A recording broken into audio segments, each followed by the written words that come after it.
여러분 안녕히 주무셨습니까? 참 좋은 아침입니다. 오늘 12월 28일 금요일 말씀으로 드리는 오늘의 번제 함께 합니다. 예레미야서 33장, 오늘은 두 군데를 읽습니다. 1절부터 3절까지 읽고 그 다음에 10절을 읽겠습니다. 시작. 예레미야가 아직 시위대 뜰에 갇혀 있을 때에 여호와의 말씀이 그에게 두 번째로 임하니라. 이르시되 이를 행하시는 여호와, 그것을 만들며 성취하시는 여호와, 그의 이름을 여호와라 하는 이가 이와 같이 이르시도다.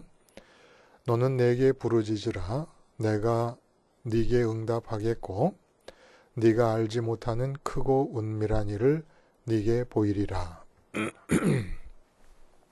이제 그 크고 은밀한 일이 무엇인가 라는 것을 하나님께서 직접 말씀해 주시는 10절 부분을 읽습니다. 10절, 한 절인데 굉장히 길어요. 시작. 여호와께서 이와 같이 말씀하시니라. 너희가 가리켜 말하기를 황폐하여 사람도 없고 짐승도 없다 하던 여기 곧 황폐하여 사람도 없고 주민도 없고 짐승도 없던 유다 성읍들과 예루살렘 거리에서 즐거워하는 소리, 기뻐하는 소리, 신랑의 소리, 신부의 소리 및 만군의 여호와께 감사하라.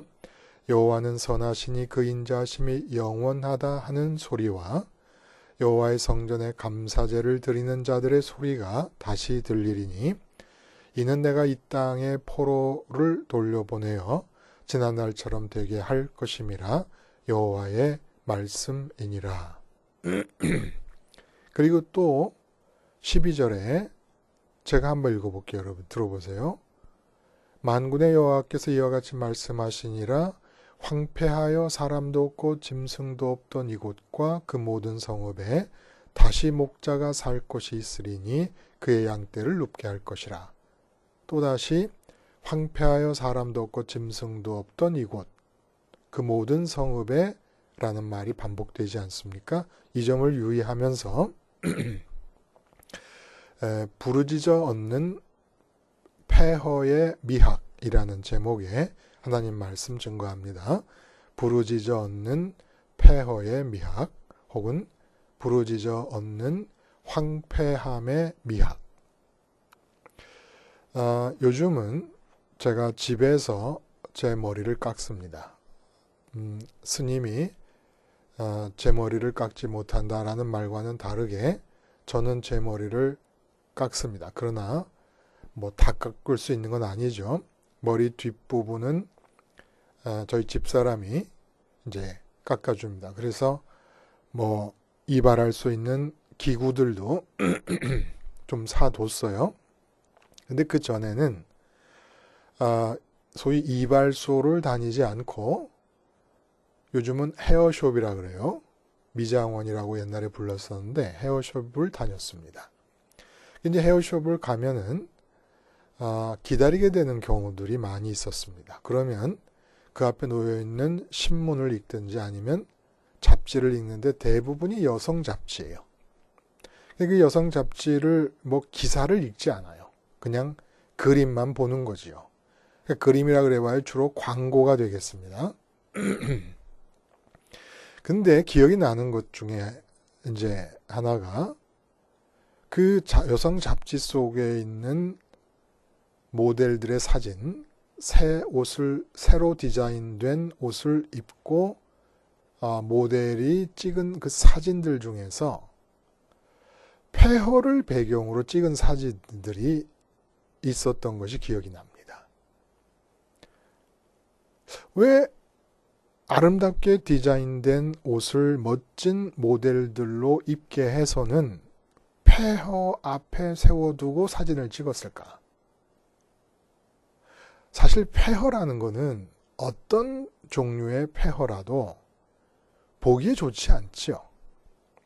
역사적인 유물로서의 가치가 있으면 그 역사적 가치 때문에 소중하게 여길 수는 있지만 왜 순전히 멋지게 보이기만을 목적으로 하는 모델이 옷 입은 사진을 왜 폐허를 배경으로 찍었을까?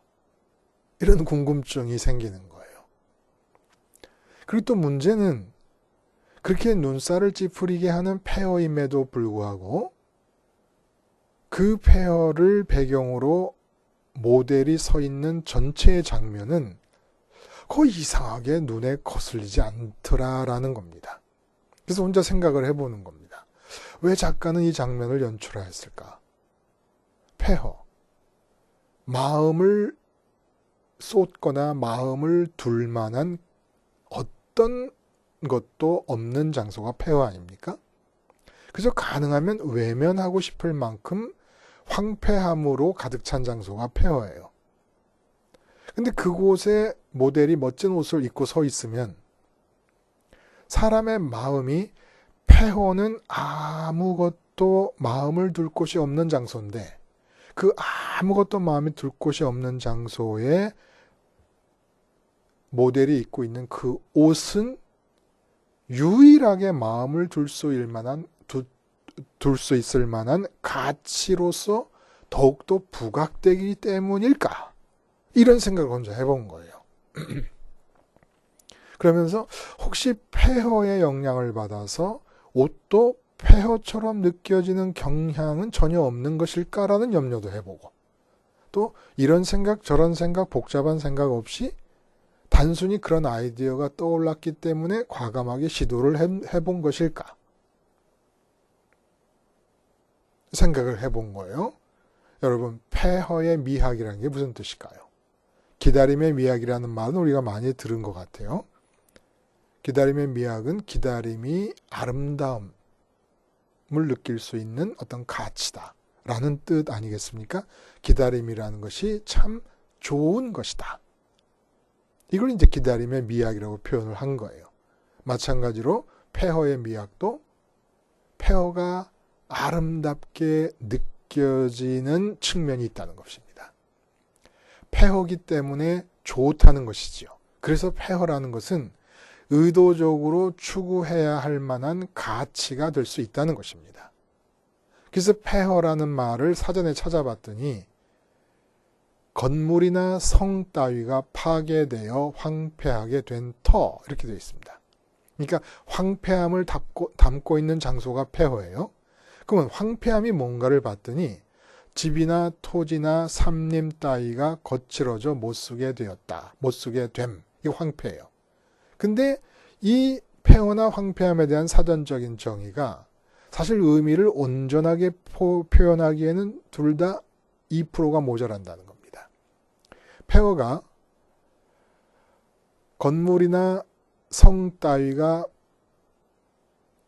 파괴되어 황폐하게 된 터라 그랬는데 건물이나 성 따위가 파괴되었다고 다 황폐하게 되는 것은 아닙니다.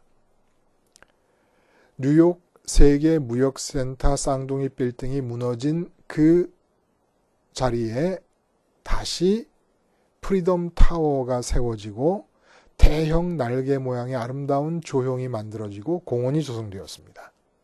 이건 무슨 얘기냐면 건물이나 성 따위가 파괴되었어도 사람들의 마음이 지속적으로 그 자리를 돌보고 지속적으로 마음을 쏟아 부으면 새로운 창조가 일어나고 황폐함이 물러갑니다. 그러므로 폐허라는 말의 정의는 정확하게 말하자면 건물이나 성 따위가 파괴되어 버려짐으로써 황폐하게 된 터. 이 버려짐으로써라는 단어가 들어가야 된다는 거예요. 버려짐으로써라는 단어가 얼마나 중요하냐면 심지어는 파괴되지 않은 건물이나 성도 버려지면 황폐하게 되어버립니다. 그래서 황폐라는 정의도 집과 토지, 삼림 따위가 거칠어져 못쓰게 됨이 아니라 집과 토지, 삼림 따위가 버려짐으로써 거칠어져서 못쓰게 된 것. 버려진다는 말이 들어가야 된다는 거예요. 폐허를 폐허되게끔 하고 황폐함이 이루어지게끔 하는 것은 사람의 돌봄이었고 사람의 마음씀이 주어지지 않고 있기 때문이라는 이유가 가장 큰 것이라는 겁니다. 그래서 폐허는 마음씀이 없기 때문에 사람들의 의식이 와 닿지 않는 거예요. 그런데 이 폐허의 미학이라는 것은 이렇게 황폐함을 담고 있는 장소인 폐허가 아름답고 좋은 것이라서 의도적으로 이런 폐허를 추구할 만한 가치가 있는 것이다 라는 거지요. 왜 이럴까요? 그러니까 오늘 본문이 이 말씀을 해주고 계시는데 이 말씀대로 따르자면 우리는 창조와 창조적인 어떤 건설을 추구할 것이 아니라 폐허를 추구하자라는 것입니다. 그럼 어떻게 폐허를 추구할 수가 있고 폐허를 이루어낼 수가 있느냐? 부르짖음으로써 폐허를 추구할 수 있고 이룰 수 있다는 겁니다. 황폐함을 인위적으로 만들어내어서라도 내 삶을 폐허가 되게 하자는 것입니다. 이것이 바로 본문의 메시지라는 거예요. 참 이상하죠, 여러분? 저도 말씀을 전하는 자로서 하여간 날마다 말씀을 전하면서 날마다 놀라는 거예요. 이사야서를 우리가 함께 할 때도 그런 말씀을 여러 번 드렸지만 이런 본문이 있었는가 싶은 본문도 있고 또 너무 눈에 익은 본문인데 이렇게 새로운 의미를 담고 있었는가라고 해서 또 놀랄 때도 있고. 근데 오늘 본문은 창조하려 하지 말고 건설하려 하지 말고 내 삶을 폐허가 되게 하자라는 것이 메시지라는 겁니다. 이것이 무슨 말인가? 오늘 본문의 역사적인 배경도 앞장과 역시 마찬가지예요. 주전 587년 예루살렘이 멸망하기 1년 전입니다. 바벨론의 느부갓네살 왕은 유다 전체를 점령하고 들어와서 이제 예루살렘을 최후로 공략하기 위하여 포위하고 있는 상태입니다. 이런 바벨론의 침공을 그대로 하나님의 뜻이니까 받아들이라고 외치는 예레미야는 시드기야 왕에 의해서 반국가 사범으로 몰려서 시위대 뜰 안에 있는 옥에 갇혀 있는 상황입니다. 근데 이 옥에 갇혀 있을 때 하나님의 말씀이 또다시 임하신 거예요. 근데 이 오늘 본문을 몇 번이고 읽다 보면 그냥 이사야서부터 예레미야서 1장부터 지금까지 진행되는 가운데 너무나 많이 접하고 있는 그런 내용의 말들인 것으로 느껴져요. 그러니까 재미가 하나도 없는 것처럼 느껴져요. 근데 이 재미가 없고 너무나 식상할 정도로 반복되는 것 같은 내용, 심판과 그리고 회복과 구원에 관한 얘기들. 그런데 이걸 읽다 보면 좀 이상한 느낌이 든다는 겁니다.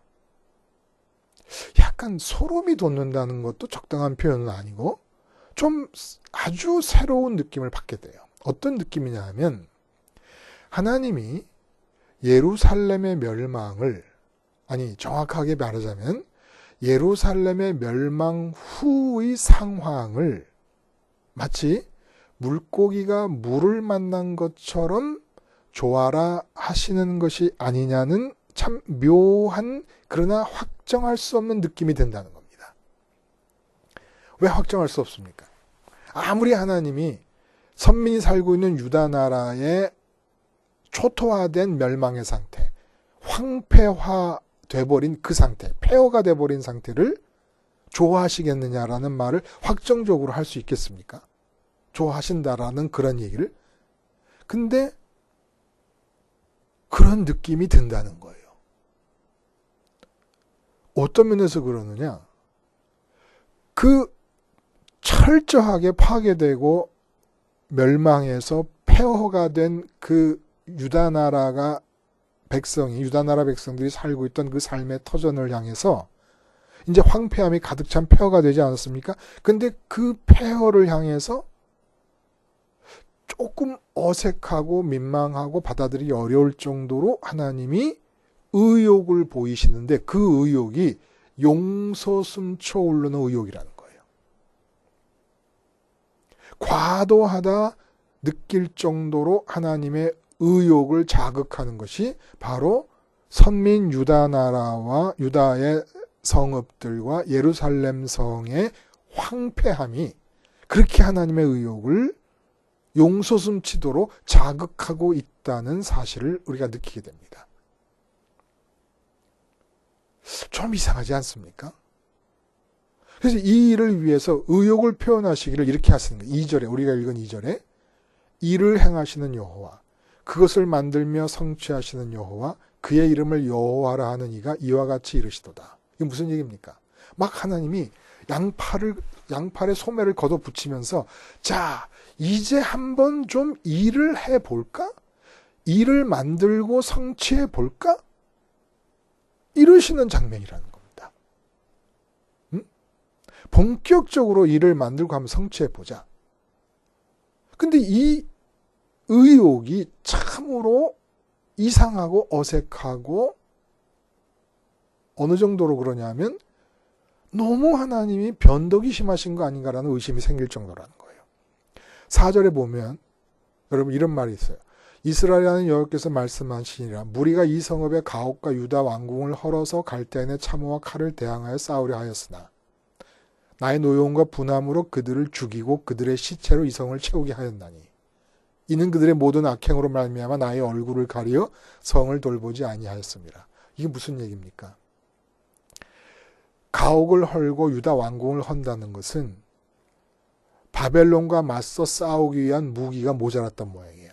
그러니까 집을 세울 때 썼던 왕궁을 세울 때 썼던 나무나 돌 같은 것들을 다 깨가지고 무기로 준비하면서까지 살아남아 보겠다고 한번 살아보겠다고 안간힘을 쓰고 있는 유다의 모습을 보여주고 있는데 이렇게 한번 살아보겠다고 몸부림치며 안간힘을 쓰고 있는 이 유다 백성들을 철저히 외면하시고 깡그리 망하게 만들어 버리셨다는 겁니다.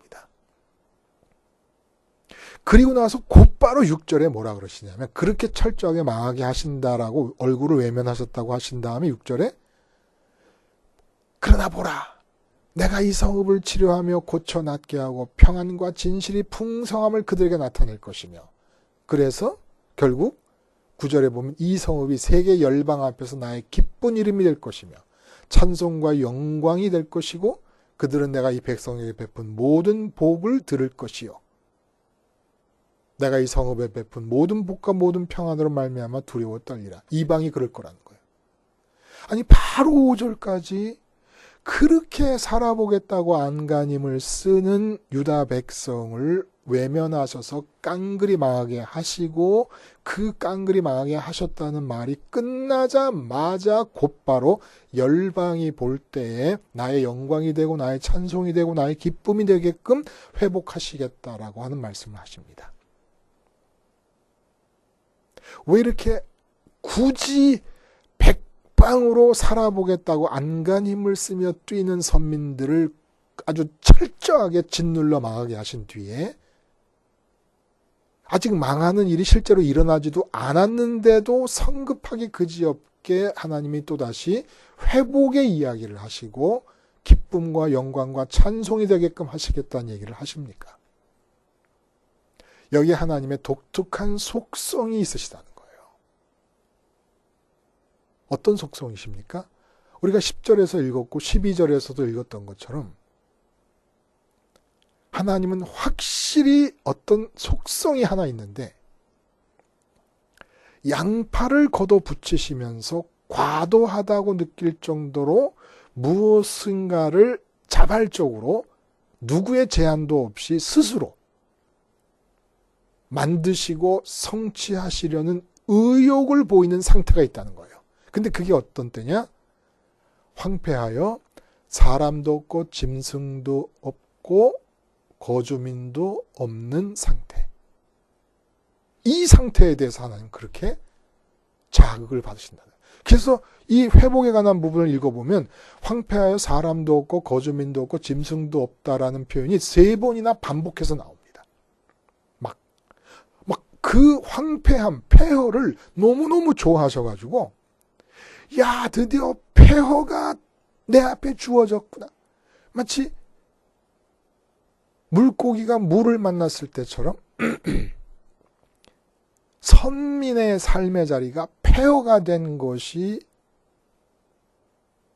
물 만난 물고기이신 것처럼 그렇게 과도할 정도로 의욕을 넘치시면서 막 해내시겠다는 거예요. 응?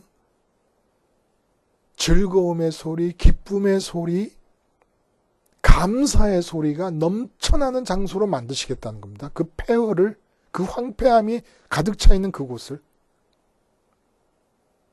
황폐함이라는 게 뭐예요? 오늘 보면 크고 비밀한 일이라고 했어요. 크고 비밀한 일. 그 왜 크고 비밀한 일이라고 말씀하셨을까요? 폐허에 대해서는 어떤 사람도 마음을 두지 않고 사람의 의식이 완전히 끊겨버린 그런 장소가 폐허입니다. 그러니까 사람의 의식이와 닿지 않는 곳에 대해서 하나님이 의욕을 가지시고 뭔가 일을 하시려니까 저절로 사람은 아무도 모르고 있었던 은밀한 일, 비밀한 일이 되어버릴 수밖에 없다는 거예요. 그러면 하나님이 이런 분이시라면 하나님의 속성이 이렇게 황폐함으로 가득 찬 폐허를 눈앞에 보시면 의욕을 보이시고 신나하시고 즐거움의 소리, 기쁨의 소리, 감사의 소리가 가득 차는 장소로 만드시지 못해 안달을 하시는 분이라면 가나안 땅에 멀쩡하게 나라가 있으면서 망하지 않고 살았을 때 어떻게 했어야 된다는 것입니까? 계속해서 삶에서 하나님 앞에 황폐함을 제공해 드렸어야 됐다는 거예요. 도대체 황폐함을 제공해 드린다는 게 무슨 얘기입니까? 사전적인 정의에서 폐허와 황폐함의 핵심적인 단어, 폐허를 폐허되게 하고 황폐함을 황폐함되게 하는 핵심적인 단어가 뭡니까? 버려짐입니다. 버려짐. 집이나 성이나 가옥, 빌딩들이 파괴되어 황폐하게 되는 것이 아니라, 황폐된 터가 아니라 집이나 성이나 빌딩이나 가옥들이 파괴되어 버려짐으로써 황폐하게 된 터예요. 버려짐이 없으면 계속 마음을 두고 있으면 사람은 다시 건설을 합니다. 거기다가. 그러니까 폐허가 성립이 되지 않아요.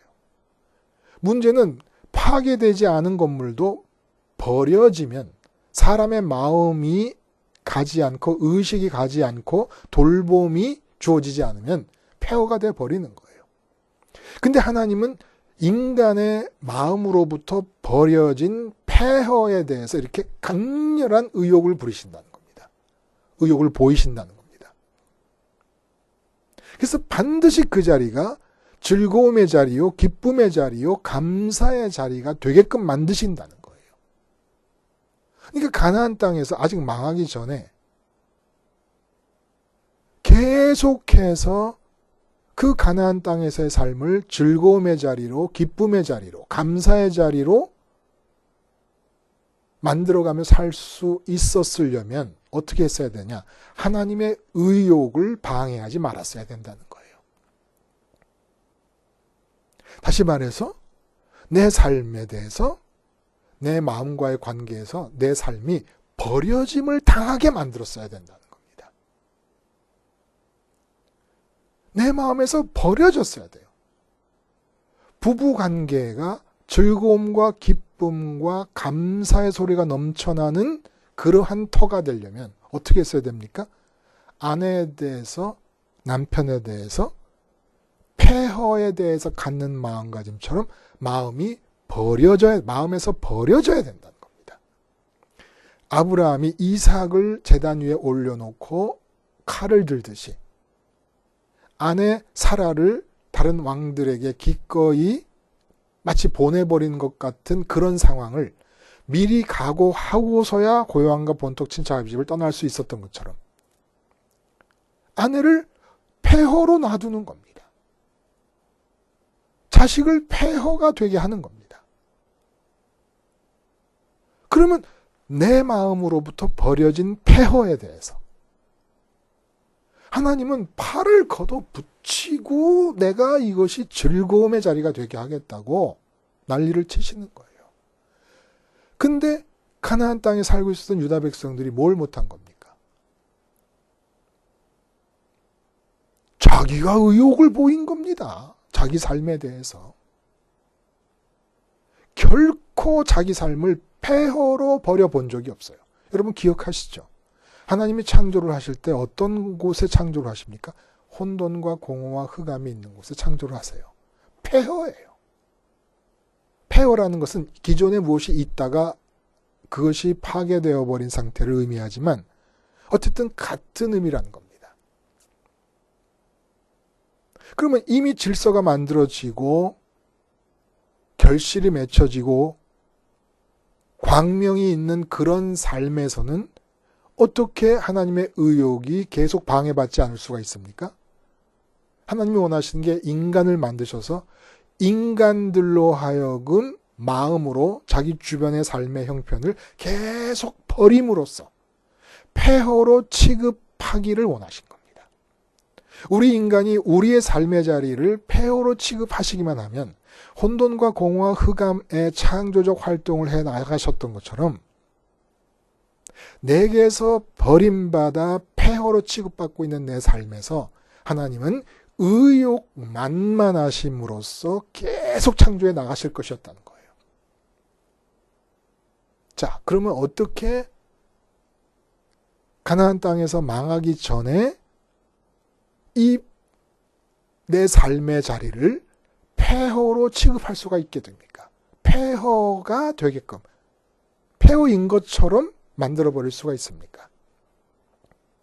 그게 바로 3절에 너는 내게 부르짖으라 내가 네게 응답하겠고 네가 알지 못하는 크고 은밀한 일을 내게 보이라. 크고 은밀한 일. 우리는 부르짖은 그러니까 이 2절과 3절 일을 행하시는 여호와 그것을 만들며 성취하시는 여호와 그의 이름을 여호와라는 이가 이와 같이 이르시도다 너는 내게 부르짖으라 내가 네게 응답하겠고 네가 알지 못하는 크고 은밀한 일을 네게 보이리라. 이 귀절이 플래카드에 인쇄돼서 걸려있지 않는 기도원이 없어요. 그리고 교회들마다 또 연초에 새 표어를 이 귀절로 잡는 교회들도 많아요. 너는 내게 부르짖으라 내가 네게 응답하겠고 네가 알지 못하는 크고 은밀한 일을 네게 보이라. 근데 어떻게 부르짖는 기도를 하느냐 하면 크고 은밀한 일이 아니에요. 다 내가 하나님께서 행하셔서 내게 응답해 주셔야 될 내 삶에서 이루실 일들을 내가 구상을 다 해놨어요. 사업이 흑자가 10억 이상은 돼야 되겠다. 은밀한 일이 아니에요. 크고 은밀한 일이 아니라 내가 네게 응답하겠고 네가 나에게 지시하는 크고 너도 알고 나도 아는 일을 너에게 보이리라. 이런 식으로 이 의미를 곡해시켜버립니다. 그러니까 우리가 구하는 이 세상 삶에 대해서 구하는 내용은 은밀한 일이 아니잖아요. 내가 하나님에게 지시해드리는 일이지. 그럼 이 부르짖음이라는 건 뭡니까? 지금 예레미야에게 하는 얘기야. 예레미야의 상황이 어떻습니까?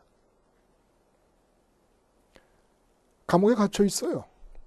이제 얼마 안 있으면 자기의 조국, 자기의 민족은 선민의 나라임에도 불구하고 그 누구도 아닌 하나님의 진노를 받아서 이방 나라 바벨론의 느부갓네살 왕에게 진멸당할 것입니다.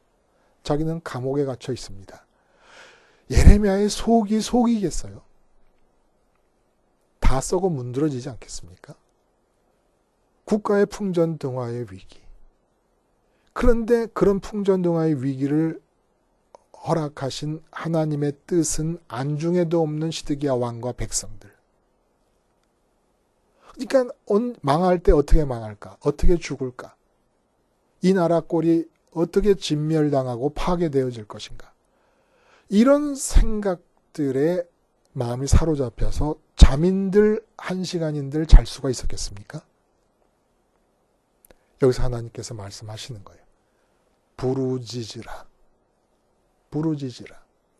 이 부르짖으라고 하는 이 말씀은 예레미야서 29장에서도 그 말씀을 하세요. 12절에 너희가 내게 부르짖으며 내게 와서 기도하면 내가 너희들의 기도를 들을 것이요 너희가 온 마음으로 나를 구하면 나를 찾을 것이요 나를 만나리라. 그러니까 부르짖는 내용이 뭐예요? 하나님을 만나기 위한 부르짖음이라는 거예요. 그러니까 이런 얘기입니다. 느부갓네살 왕에 의해서 예루살렘이 진멸당할 것에 대한 두려움이 있잖아요. 그 두려움이 있으니까 느부갓네살 왕이 보이고 진멸당할 상황이 마음에 보여서 하나님이 안 보여요. 예레미야도 마찬가지예요. 그리고 그 느부갓네살 왕에 의해서 진멸당하게 될 참혹한 상황들이 자꾸 마음에 떠오릅니다. 하나님이 안 보여요. 이때 어떻게 해요? 부르짖으라는 거예요. 다시 말하면 이렇게 상황에 안개가 끼어서 하나님이 안 보이는데 이 어두운 상황에 구름이 짙게 끼어서 먹구름이 짙게 끼어서 햇빛이 안 보이는데 마치 로켓이 달날아가는 로켓이 구름을 뚫고 올라가고 대기권을 뚫고 올라가서 우주로 빠져나가서 뚫고 나가듯이 그렇게 우리 마음이 지금 내 마음을 덮고 있고 붙잡고 있고 사로잡고 있는 이 주변의 이 위기로운 상황. 그리고 한쪽에서는 유다 백성들은 집을 허물어 돌멩이를 만들고 왕궁을 허물어 무기를 만들어 가면서 살아보겠다고 안간힘을 쓰고 있는 이 모든 상황이 마음을 칙칙하게 뒤덮고 있는데 이 칙칙하게 뒤덮고 있는 모든 상황에 사로잡힌 상태를 하늘에 계신 우리 여호와 하나님 하고 부르짖으면서 뚫고 올라오라는 겁니다. 상황에 사로잡혀 있는 마음을 부르짖음을 통하여 모든 이 현재 삶의 현장에서 내게 다가오고 있는 모든 상황을 뿌리쳐버리고 하나님이 제일 먼저 느부갓네살 왕보다 하나님이 더 먼저 보이고 느부갓네살 왕보다 하나님이 더 먼저 현실이 되고 더 크게 느껴지도록 외쳐서 내 마음을 묶고 있는 상황의 문제들을 다 떨쳐버리고 끊어버리라는 겁니다. 이게 부르짖음의 기도예요. 그래서 29장에 너희가 온 마음으로 나를 구하면 나를 찾을 것이요 나를 만나리라 라고 말씀하시나요? 하나님을 만난 게 뭐예요? 하나님이 제일 먼저 보이고 하나님이 제일 크게 보이고 하나님이 제일 현실로 체감되어지는 상태. 제일 먼저. 이 하나님을 만난 거예요. 이렇게 만나라는 거예요.